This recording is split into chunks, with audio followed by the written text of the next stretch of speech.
Assalamualaikum warahmatullahi wabarakatuh. Perkenalkan, saya Anistia Putri dengan BP 18-1095-2036 akan menjelaskan materi tentang elektronika telekomunikasi. Materi yang pertama yaitu tentang representasi sumber. Sumber yang mencatu sebuah rangkaian selalu dapat digambarkan sebagai sebuah sumber tegangan konstan yang diserikan dengan tahanan dalamnya. Sedangkan untuk sebuah sumber arus konstan diparalelkan dengan tahanan dalamnya.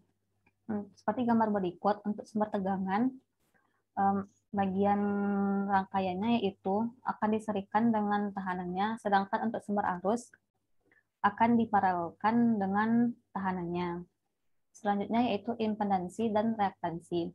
Impedansi adalah ukuran hambatan listrik pada sumber arus bolak-balik. Impedansi atau Z ada suatu rangkaian adalah perbandingan tegangan fasa dan arus fasa. Seperti rumus berikut yaitu Z sama dengan V sudut flux magnet 1 per arus sudut flux magnet 2 sama dengan mutlak dari Z dengan sudut flux magnet 1 dikurang sudut flux magnet 2 sama dengan R ditambah imajiner X. Impedansi adalah suatu parameter kompleks yang terdiri dari parameter nyata atau real, yaitu resistansi, dan parameter imajiner, yaitu reaktansi. Pada frekuensi sudut W, suatu induktor dengan induktansi L, maka dapat disamakan yaitu XL sama dengan WL. Selanjutnya itu admitansi dan suseptansi. Admitansi yaitu perbandingan arus fasa dengan tegangan fasanya. Dengan rumus Y sama dengan I sudut flux magnet 2 per tegangan flux magnet 1 sama dengan G tambah imajiner dari B. Admitansi merupakan parameter kompleks yang terdiri dari parameter real yaitu konduktansi atau G dan parameter imajiner yaitu suseptansi atau B. Suseptansi untuk induktor semakin tinggi frekuensi, maka semakin kecil suseptansinya. Jika suseptansi untuk kapasitor semakin tinggi frekuensinya, maka akan semakin besar suseptansinya. Selanjutnya yaitu faktor kualitas dan disipasi. Faktor kualitas atau Q untuk ingin mengetahui seberapa baiknya kualitas sistem yang ada di dalam rangkaian elektronik.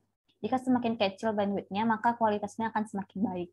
Untuk faktor kualitas dan disipasi atau D, yaitu suatu parameter untuk menyatakan seberapa baik kualitas suatu komponen induktor dan kapasitor tergantung frekuensinya.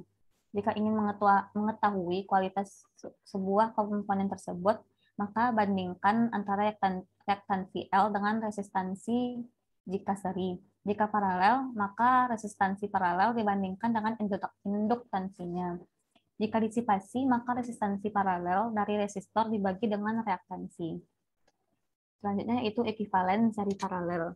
Sebuah tahanan seri dengan reaktansinya, maka dapat diganti dengan sebuah rangkaian resistansi paralel dengan induktansinya.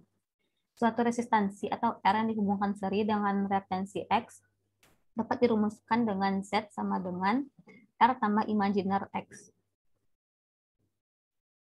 Seperti pada rumus berikut, yaitu ada rumus admitansi ekivalen rangkaiannya yaitu Y sama dengan 1/Z sama dengan G tambah imajiner B. Atau G tambah imajiner B sama dengan 1 per R tambah imajiner X. Jadi untuk konduktansi ekivalennya sama dengan G sama dengan R per R kuadrat tambah X kuadrat. Untuk resistansi paralel atau RP sama dengan 1 per G atau sama dengan R kuadrat tambah X kuadrat per R. Untuk suseptansi ekivalennya sama dengan B sama dengan min X per R kuadrat tambah X kuadrat. Dan reaktansi paralel ekivalennya yaitu XP sama dengan min 1 per B sama dengan R kuadrat tambah X kuadrat per X. Selanjutnya itu rangkaian tala. Rangkaian tala atau Kanner circuit disebut rangkaian resonansi. Fungsi utama dari rangkaian tala ini yaitu sebagai tapis atau filter, lalu sebagai penentu frekuensi isolasi pada suatu isolator LC, lalu sebagai jaringan penyesuaian impedansi.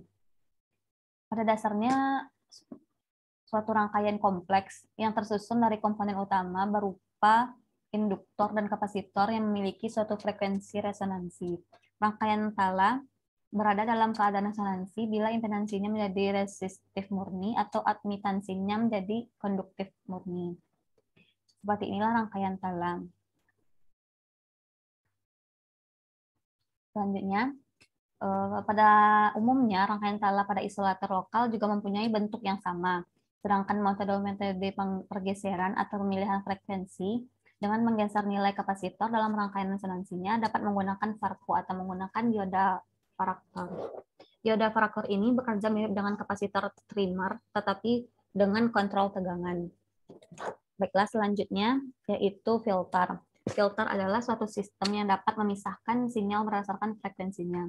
Ada frekuensi yang diterima, dalam hal ini dibiarkan lewat, dan ada pula frekuensi yang ditolak. Dalam hal ini secara praktis dilemahkan. Hubungan keluaran masukan satu filter dinyatakan dengan fungsi alih atau transfer function. Filter frekuensi sendiri dibagi dua, yaitu ada filter aktif dan filter pasif. Filter aktif di sini adalah rangkaian filter dengan menggunakan komponen-komponen elektronik pasif dan aktif seperti op-amp, transistor, dan komponen lainnya. Sedangkan untuk filter pasif, rangkaian filter yang menggunakan komponen-komponen pasif saja, seperti resistor, kapasitor, dan induktor.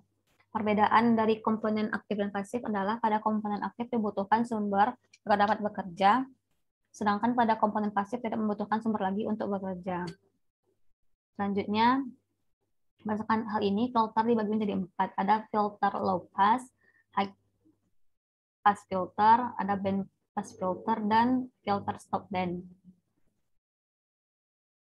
Seperti gambar berikut, untuk gambar bagian kanan saya, berarti adalah respon untuk filter praktis atau lewat dari frekuensi cut-off sinyal tidak langsung hilang. Sedangkan untuk bagian kiri adalah respon untuk filter ideal atau lewat dari frekuensi cut-off sinyal langsung hilang. Pada filter, kita menggunakan induktor dan kapasitor. Kedua komponen ini hambatannya tergantung dari frekuensi. Sifat inilah yang dimanfaatkan untuk membuat filter. Filter menggunakan prinsip pembagi tegangan. Dari pembagian tegangan inilah, jika kita gambarkan responnya akan terbentuk filter. Hambatan kapasitor dapat dicari dengan rumus di bawah ini. Itu Xc sama dengan 1/2 omega Fc. Dari rumus di atas terlihat bahwa hambatan kapasitor berbanding terbalik dengan frekuensi. Semakin kecil frekuensi, maka semakin besar hambatan kapasitor, dan sebaliknya, semakin besar frekuensi, maka semakin kecil nilai dari hambatan kapasitor. Untuk hambatan induktor, dapat dicari dengan rumus XL sama dengan 2 omega FL. Dapat dilihat dari rumus tersebut, akan berbanding lurus hambatan dengan frekuensi. Jika semakin kecil frekuensi, maka hambatan juga akan semakin kecil, dan begitu pula sebaliknya. Selanjutnya, untuk filter aktif. Filter aktif yaitu filter yang menggunakan komponen aktif.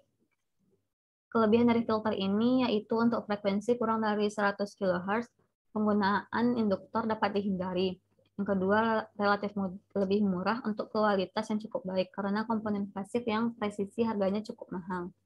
Keuntungan dari filter aktif yaitu dapat mengolah sinyal dengan amplitudo yang kecil, lalu dapat diatur penguatan outputnya, lalu kualitas yang lebih baik dari filter pasif, lalu mempunyai impedansi input yang tinggi dan impedansi output yang rendah. Kerugian dari filter ini yaitu komponen dihasilkan panas, lalu perlu sumber agar dapat bekerja, dan terdapat pembatasan frekuensi dari komponen yang digunakan, sehingga pengaplikasiannya untuk frekuensi tinggi terbatas. Untuk filter sendiri itu ada terbagi 4, seperti low pass filter, high pass filter, band pass filter, dan band stop filter. Yang pertama itu untuk low pass filter. Tapis pelewat rendah atau tapis lolos rendah digunakan untuk meneruskan sinyal berfrekuensi rendah dan meredam sinyal berfrekuensi tinggi. Sinyal dapat berupa sinyal listrik seperti perubahan tegangan maupun data-data digital seperti citra dan suara. Untuk sinyal listrik, low pass filter direalisasikan dengan meletakkan kumparan secara seri dengan sumber sinyal, atau dengan meletakkan kapasitor secara paralel dengan sumber sinyal. Yang kedua itu high pass filter. High pass filter adalah jenis filter yang melewatkan frekuensi tinggi, tetapi mengurangi amplitudo frekuensi yang lebih rendah daripada frekuensi cut-off. Nilai-nilai pengurangan untuk frekuensi berbeda-beda untuk tiap-tiap filter ini. Terkadang filter ini disebut low cut filter, band cut filter, atau rumble filter. Namun juga di sini digunakan dalam aplikasi audio. High pass filter adalah lawan dari low pass filter, band pass filter adalah kombinasi dari high pass filter dan low pass filter. Selanjutnya itu band pass filter. Sebuah band pass filter merupakan perangkat yang melewati frekuensi dalam kisaran tertentu dan menolak frekuensi di luar kisaran tertentu. Contohnya dari analog electric band pass filter adalah sirkuit RLC. Filter ini juga dapat dibuat dengan menggabungkan pass filter rendah dengan pass filter tinggi. Band pass filter digunakan terutama di nirkabel, pemancar, dan penerima. Fungsi utama filter ini yaitu untuk membatasi bandwidth-nya output minimum yang diperlukan untuk menyampaikan data pada frekuensi yang diinginkan dalam bentuk yang diinginkan. Selanjutnya yaitu band stop filter. Dalam pemrosesan sinyal, filter band stop atau band penolakan filter adalah filter yang melewati frekuensi paling tidak berubah, tetapi atenuates mereka dalam rentang waktu tertentu ke tingkat yang sangat rendah. Ini adalah kebalikan dari filter band pass filter. Selanjutnya itu filter pasif.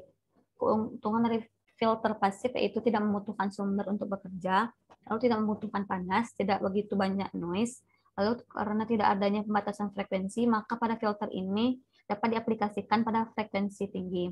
Lalu untuk kerugian filter ini sendiri yaitu tidak dapat menguatkan sinyal, lalu sulit untuk merancang filter yang responnya baik, lalu impedansi inputnya tidak tertentu dan berbeda-beda, lalu kurang baik dalam aplikasi. Selanjutnya itu berdasarkan bentuk respon frekuensi terhadap gain. Ada filter Bessel, filter Caurer, filter Butterworth, dan filter Chebyshev. Untuk filter Bessel adalah jenis filter linear analog dengan delay fase maksimum secara maksimal yang mempertahankan bentuk gelombang sinyal yang difilter di dalam passband. Filter Bessel ini digunakan dalam sistem audio crossover. Untuk filter Caurer atau elliptic, itu filter elektronika dengan ripple yang diratakan pada passband dan stopbandnya. Untuk filter Butterworth atau maximally flat, itulah adalah salah satu jenis signal processing yang dirancang untuk menghasilkan frekuensi respon yang sedatar mungkin pada passband. Jenis filter ini pertama kali diperkenalkan pada tahun 1930 oleh fisikawan Inggris dalam paper yang berjudul On the Theory of Filter Amplifier. Selanjutnya itu ada filter Chebyshev atau Chebyshev, yaitu menghasilkan gain roll-off yang lebih tinggi di atas frekuensi cut-off. Gain passband tidak monoton, tetapi mengandung ripple dari magnitude konstan. Baiklah, sekian penjelasan dari saya. Jika ada yang salah mohon dimaafkan. Assalamualaikum warahmatullahi wabarakatuh.